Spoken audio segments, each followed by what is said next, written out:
If one were to ask me what were the main characteristics of a National Socialist, I would probably say race hate, murder, theft and corruption. One person who excelled at all of these characteristics was Karl Lasch, governor of the Radom District and later Galicia. However, it was these characteristics that led to his mysterious death, and which I shall tell you about in this presentation. Karl Lasch was born on the 29th of December 1904 in Kassel. His father was a roofer. Lasch attended the Wilhelmsgymnasium in Kassel.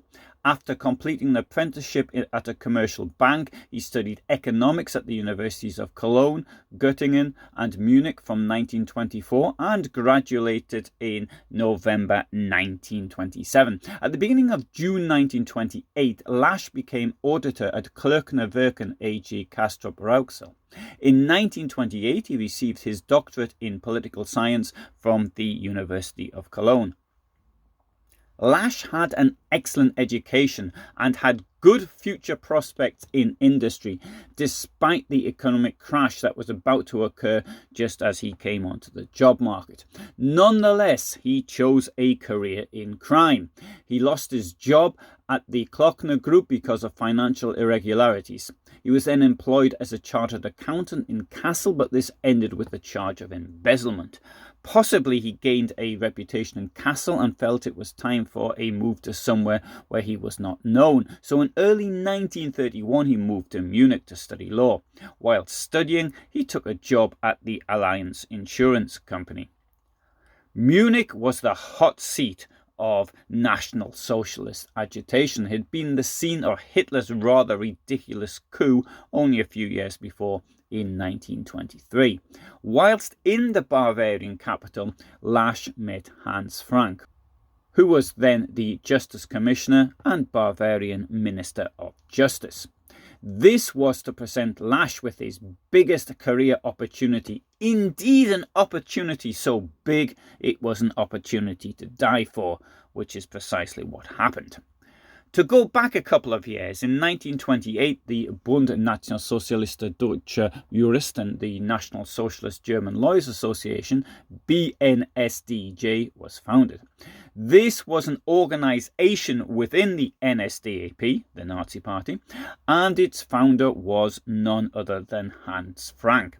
In 1929, the organization had 90 members. At the end of 1931, it had 701, and at the end of 1932, it had 1,374. Karl Lasch joined this organization in 1930, possibly more for his belief in money rather than politics. In June 1931, he became a member of the NSDAP, membership number 547640, and the SA. From then on, Lasch worked for the National Socialist Party legal department.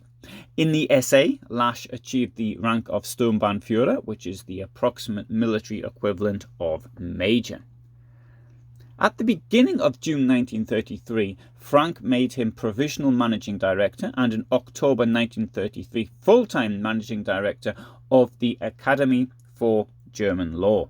The statutory tasks of the Academy for German Law were above all the suggestion and preparation of draft laws, as well as the publication of legal studies and education. Members of this organisation included such well-known figures in the Third Reich, such as Werner Best, Roland Freisler, Axel von Freytag-Lohenhofen, Joseph Goebbels, Karl Friedrich Goerdeler, Hermann Göring, Karl Haushofer, Heinrich Himmler, Franz von Papen, Johannes Popitz, and Otto Georg Thierack, amongst many others.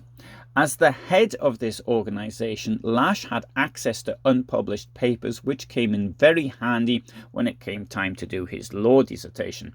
His dissertation was Der Führerprinzip im Aktenrecht, the Führer principle in corporate law, which he dictated to his secretary within 14 days. He defended his dissertation in Cologne in 1935 after 30 hours of instruction in law. I suppose that this means that as he had not taken the usual educational route, then he was not a lawyer, at least not in the legal sense.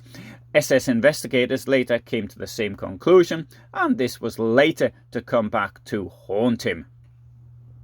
From Munich, he moved to Berlin-Schöneberg, where he was appointed head of the Reich Legal Office of the NSDAP. He also became head of the Office for Nazi Lawyers in the foreign organization of the NSDAP. Despite his friendship with Hans Frank, according to Nicholas Frank, the son of the former governor, Lasch had an affair with Frank's wife, Brigitte. The relationship between the Frank couple was known to be tense. Nicholas Frank suggested in a 2022 interview with Al Jazeera that his biological father might be Karl Lasch. As with similarly organized countries, in Nazi Germany it was very much a case of not what you know, but who you know.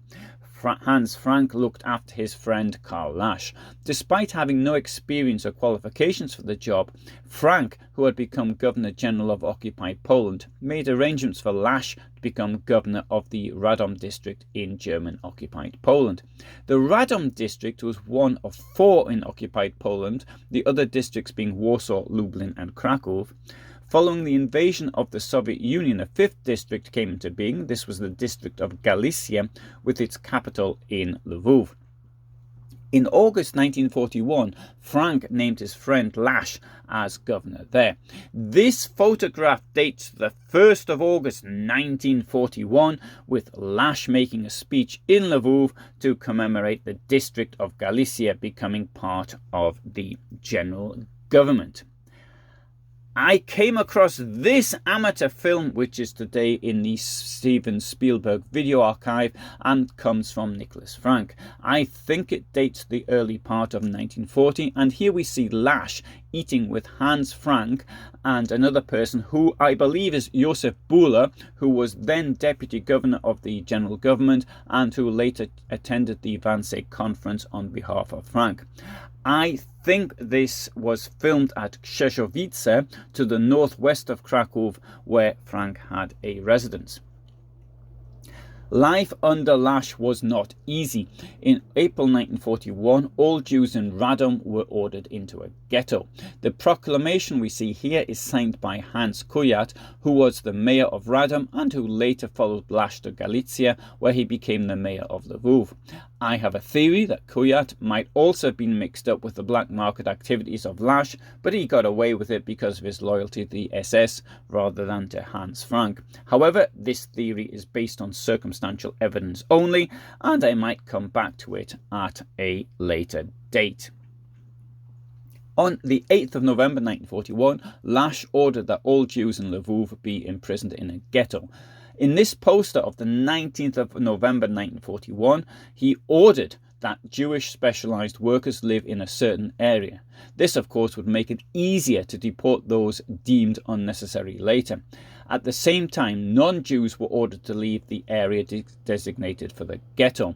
Lvov had been captured on the 30th of June 1941, and on the 22nd of July 1941, the formation of a Judenrat, a Jewish council, had been ordered.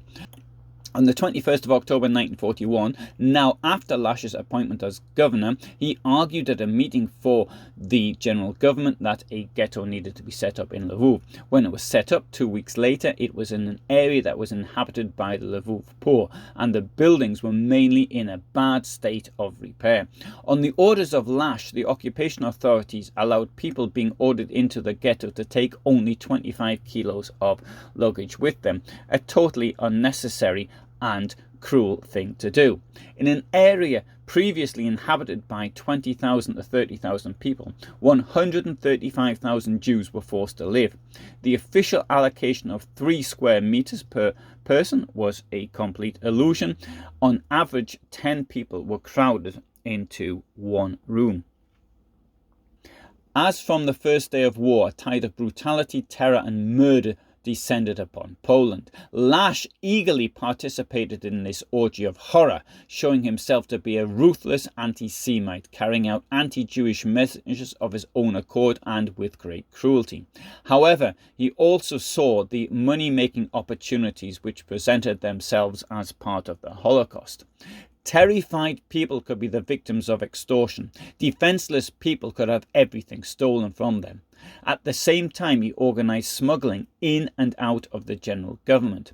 He sent accomplices such as the Munich art dealer Hans Moser, his brother-in-law, the bookseller Willy Verfert, and his adjutant later on shopping and robbery trips to occupied Holland and France. In uniform, they could pretend to be on official business, and Lasch arranged for payments to be made via an official account through a district bank. These smuggling operations included such products as valuable carpets, silks, and spirits. Lasch himself went on a trip to France, where he picked up 4 luxury cars, a Buick, a LaSalle, a Packard, and a Studebaker. Lasch was so brazen about what he was doing that he failed to take the correct precautions. Perhaps in the corruption that existed in Nazi-occupied Poland, especially for him as district governor, he felt untouchable. However, he was wrong on this one. So was Hans Frank, who was under investigation.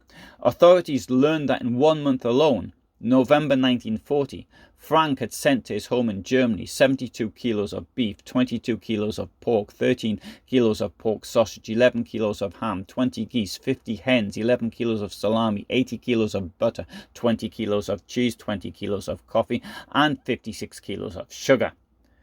Frank also sent a number of works of art to the Reich. Furthermore, it was learned that his residence at Krzezowice, 200,000 eggs were produced each year. The Frank family and their help could possibly eat 1,000 of them, but what was happening to the rest? Nazi Germany was also noted for its infighting, and a conflict existed between the SS and Hans Frank. As a protege of Frank, Lasch was vulnerable. Eventually he was found out. However, what worried the National Socialist Party was not the killing and theft in Poland, but the embezzlement of funds from the Academy for German Law and an investigation into his academic qualifications and how it fraudulently obtained them came to light. Party court proceedings against him on the 30th of September 1941 for irregularities were discontinued, subject to conditions.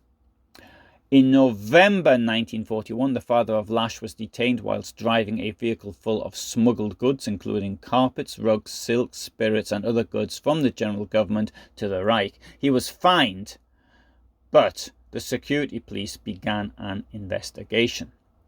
On the 6th of January 1942, Lasch was stripped of his National Socialist Party positions for 3 years, and he lost his governorship. However, when the dispute between the SS and Hans Frank intensified, Lasch faced more problems. Now Lasch was accused of corruption. Frank, who together with his wife was under investigation for a smuggling operation involving valuable furs, had to abandon his protege.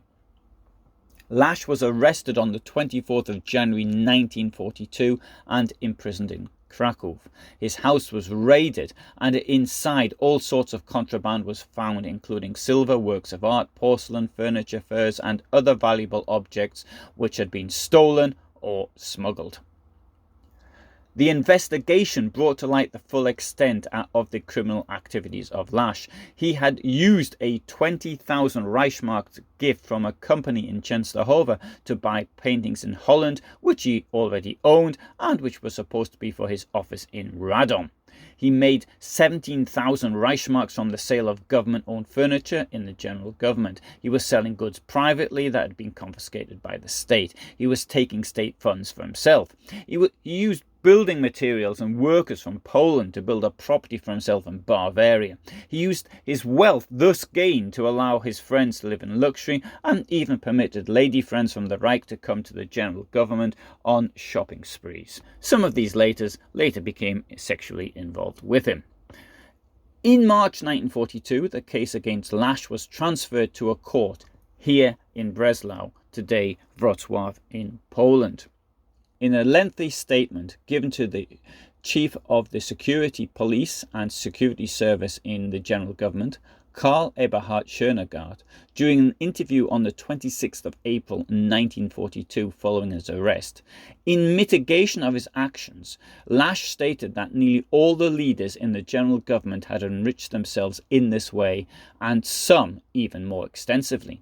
For example, on the issue of food, which was rationed throughout the General Government and available for purchase only with appropriate ration coupons, he went on to say that Frank, Bühler and Otto Wachter, who replaced Lasch in Radom, had probably the best furnished kitchens in the whole Reich, including all subsidiary territories. There they frequently had big banquets with many, many courses. Karl Eberhard Schönegaard, himself a mass murderer and attendee at the Wannsee Conference, described Lasch as a criminal, a pest of the worst caliber. His report recommended the death penalty. On the 9th of May 1942, Lasch was indicted for corruption, embezzlement and foreign exchange offences. A report was prepared for the senior public prosecutor at the Breslau Special Court, Dr. Dat, and was sent to Hitler's Chancery for the Führer's consideration. Hans Lammers, head of the Reich Chancellery, brought up the Lasch affair with Hitler in mid-May 1942. Hitler's secretary Martin Bormann controlled access to Hitler, and being an enemy of Hans Frank, prevented the governor of the General Government from seeing the Führer. It would seem that Hitler then consulted the matter with Himmler and Bormann on the 23rd of May 1942. A decision was taken to bypass the judicial process. A death certificate for Lasch exists, which is in the archive at the Auschwitz Museum, but the certificate is dated months after the date of death, the 3rd of June 1942. The place of death is also not clear. It might have been Auschwitz or it might have been Breslau. We're left to wonder whether or not Himmler ordered Lasch shot, or if he committed suicide of his own will, or if the suicide were requested of him. Corruption and theft were rampant in occupied Poland. Lasch was the sacrificial lamb in the dispute between Himmler and Hans Frank. However, one is left wondering why this was done secretly. Frank wrote in his diary that his friend had shot himself to avoid going to trial, seemingly oblivious to the fact that weapons are usually not part of what prisoners are given. A story was fabricated that Lasch had fallen in the East in December 1941, although this was dropped as too many people had seen him very much alive after this date. In any case, Lasch was gone, and as a result of the corruption investigation, Hans Frank found his own powers restricted, although he continued as governor of occupied Poland.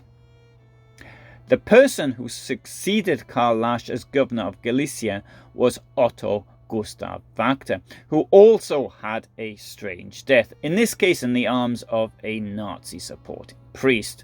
He will be the subject of a future video, and if you subscribe, then you will know if I do the video and if I do it when I upload it. I normally upload every Friday at 2000 hours Central European time, which is where I am. I am currently in Poland.